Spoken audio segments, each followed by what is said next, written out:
Oui, bonjour, je m'appelle Catherine Jandel, je suis directrice de recherche au CNRS en océanographie. Nous sommes en mer, à bord du Pourquoi pas, par 59 degrés nord et 35 degrés ouest, plus très loin des côtes du Groenland.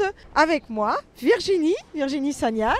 Donc voilà, moi aussi j'ai embarqué à bord du Pourquoi pas, donc le 15 mai au départ de Lisbonne au Portugal.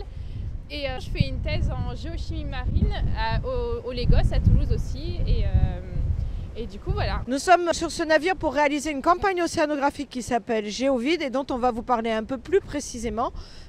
Peut-être qu'on peut aller trouver les chefs de mission et puis elles vont peut-être nous expliquer un peu plus pourquoi on est là et qu'est-ce qu'on va faire, qu'est-ce qu'on fait pendant ces 47 jours de mer. On y va ?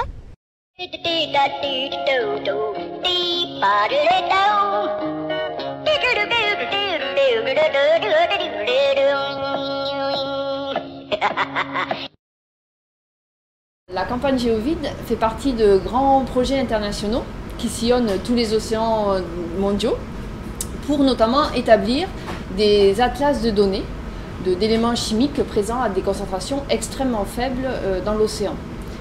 Ceci donc nécessite une coordination internationale et dans ce cadre, la France a notamment en charge l'étude de cette section que nous sommes en train de faire dans l'Atlantique Nord.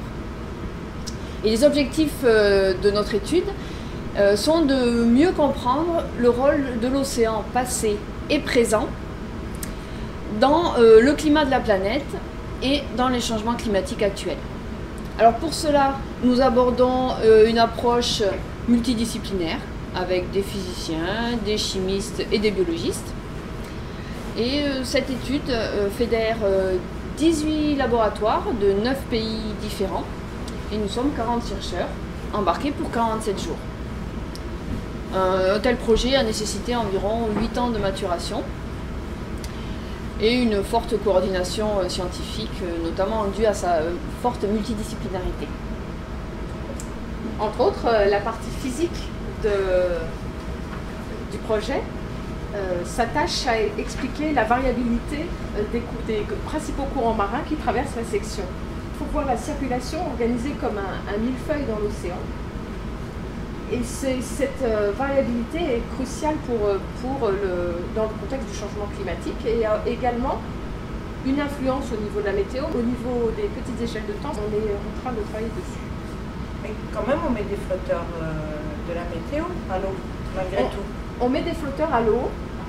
Ce sont des flotteurs qui vont rester en surface et qui vont mesurer effectivement la température de surface et parfois